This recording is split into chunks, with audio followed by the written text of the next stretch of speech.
Salam sejahtera, terima kasih karena bersama dengan saya di Nazilin Unity Channel. Sebelum kita teruskan laporan dan ulasan berita hari ini, satu persoalan besar yang ingin saya tanyakan kepada Anda semua. Wajarkah DAP meninggalkan kerajaan perpaduan hari ini dan menjadi pembangkang? Karena isunya sekarang sangat panas melibatkan DAP dan kini DAP pula naik angin gara-gara beberapa serangan terhadap mereka khususnya oleh para pembangkang, yaitu Perikatan Nasional, PAS, dan Bersatu. Banyak yang menyerang DAP khususnya pemimpin-pemimpin DAP. Yang paling terbaru ialah serangan hebat kepada Menteri Belia dan Sukan, yaitu Hanayo. Ada yang menuntut Hanayo supaya letak jawatan dan ada juga yang menyatakan bahawa Hanayo perlu meninggalkan terus dunia politik.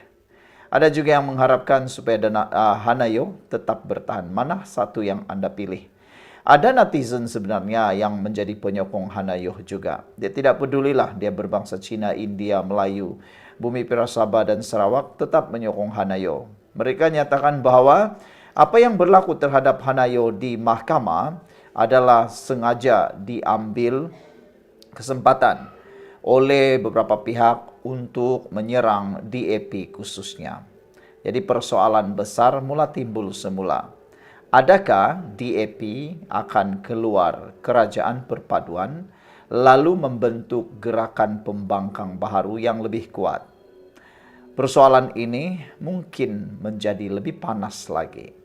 Hari ini dalam satu laporan di Harapan Daily, DAP sekali lagi naik angin dengan menganggap pemimpin PAS tak hormati hak rakyat berbilang kaum dan agama.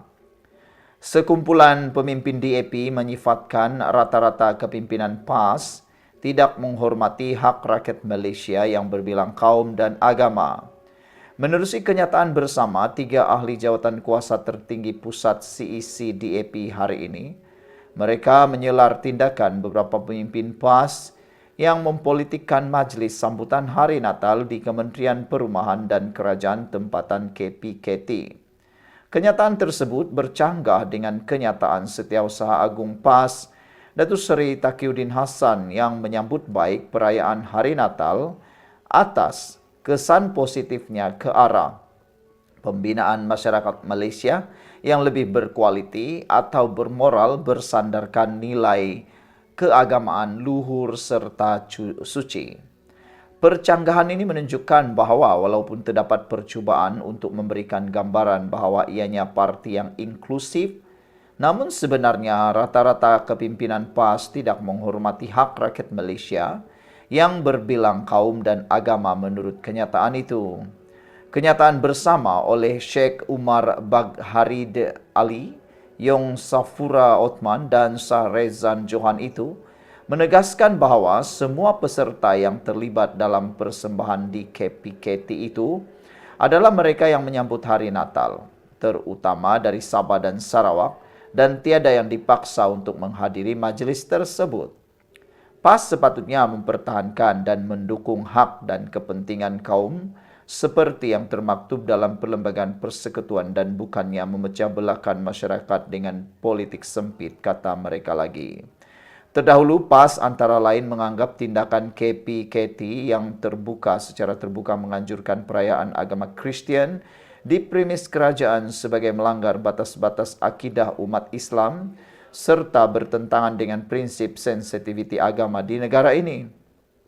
Ketua Penerangan Dewan Pemuda PAS, Khairul Nazir Helmi Azhar menerusi kenyataannya berkata, penganjuran sambutan Christmas di premis KPKT itu menunjukkan kealpaan dalam memahami prinsip-prinsip asas dan keharmonian agama yang seharusnya dihormati. Mengulas lanjut, ketiga-tiga pemimpin Melayu DAP terbabit menggesa PAS untuk membawa semangat Malaysia dalam politik tanah air dan meninggalkan politik ekstrim yang tidak meraihkan perpaduan dalam kepelbagaian di negara kita. Memandangkan kepelbagaian itulah yang menjadi tonggak kekuatan negara ini. PAS sepatutnya menghayati semangat Lita Al-Afu yang seperti mana dalam surah Al-Hujurat ayat 13 yang bermaksud Hai manusia, sesungguhnya kami menciptakan kamu dari kalangan lelaki dan perempuan dan menjadikan kamu berbangsa-bangsa, bersuku kaum supaya kamu saling kenal mengenali. PAS perlu menekankan konsep hidup bersama serta interaksi sosial antara manusia dari pelbagai latar belakang agama dan budaya. Kepelbagaian etnik, ras, serta suku kaum merupakan sunatullah seperti mana di Malaysia ini. Kepelbagaian tersebut perlu diraih, difahami dan saling dihormati, bukan untuk dimanipulasi demi kepentingan politik atas nama agama, tegas ketiga-tiga pemimpin DAP itu lagi. Sekian dulu untuk kali ini, jangan lupa tinggalkan komen Anda. Salam sejahtera, terima kasih karena bersama dengan saya di Nazilin Unity Channel. Ada suara-suara sumbang di luar sana yang menyatakan bahwa kononnya Anwar Ibrahim dan Zahid akan keluar daripada kerajaan perpaduan dan akan bergabung di Perikatan Nasional. Itulah modus operandi yang sedang tular. Kononnya Anwar dan Zahid mungkin akan bergabung dalam Perikatan Nasional, meninggalkan DAP. Sebelum saya teruskan ulasan kali ini, jangan lupa tinggalkan komen Anda.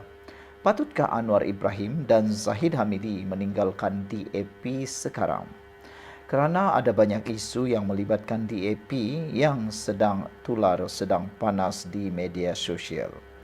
Jadi persoalan pertama yang ditanya ialah, patutkah Anwar Ibrahim dan Zahid lupakan DAP, tinggalkan DAP dan mula merancang bersama pula dalam gabungan Perikatan Nasional bersama dengan PAS dan Bersatu?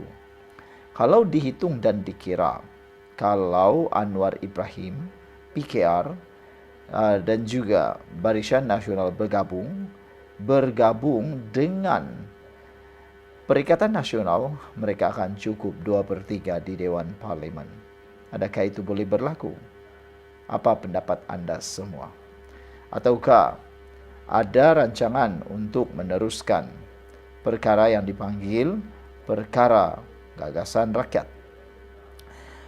Menurut seorang penganalisis politik, beliau kata selagi ada Anwar dan Zahid, sukar UMNO serta Perikatan Nasional. Rupa-rupanya penganalisis politik menjangkakan bahawa Anwar dan Zahid akan menyukarkan UMNO sertai Perikatan Nasional. Lagi pula, buat apa UMNO nak menyertai Perikatan Nasional?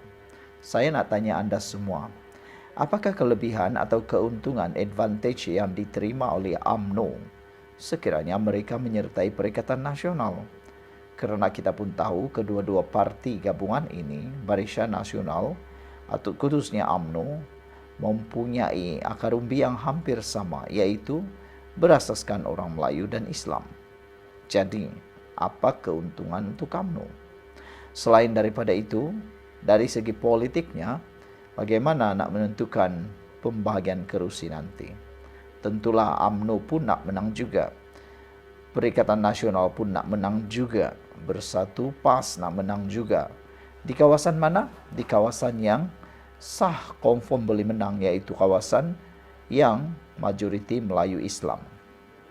Kata penganalisis politik ini, sukar bagi UMNO Barisan Nasional kembali bekerjasama dengan Perikatan Nasional selagi ada Datuk Seri Ahmad Zahid Ibrahim dan Datuk Seri Anwar Ibrahim sebagai pengerusi PH dan pengerusi BN. Pensyarah kanan Jabatan Sains Politik Universiti Malaya Dr. Muhammad Taufik Yaakob berkata, walaupun sekiranya Zahid ditawar sebagai Perdana Menteri pun, cadangan tersebut akan sukar diterima ramai pemimpin PN yang sebelum ini telah mengecam Zahid dengan pelbagai tuduhan. Saudara-saudara sekalian, apa pula pendapat anda tentang isu kali ini? Adakah patut Zahid menyertai Perikatan Nasional semula? Karena sebelum ini UMNO pernah menyertai, Barisan Nasional pernah menyertai kerajaan Perikatan Nasional. Jadi persoalan sekarang ialah, mahukah Zahid dan Anwar lepas masuk dalam Perikatan Nasional? tinggalkan komen Anda.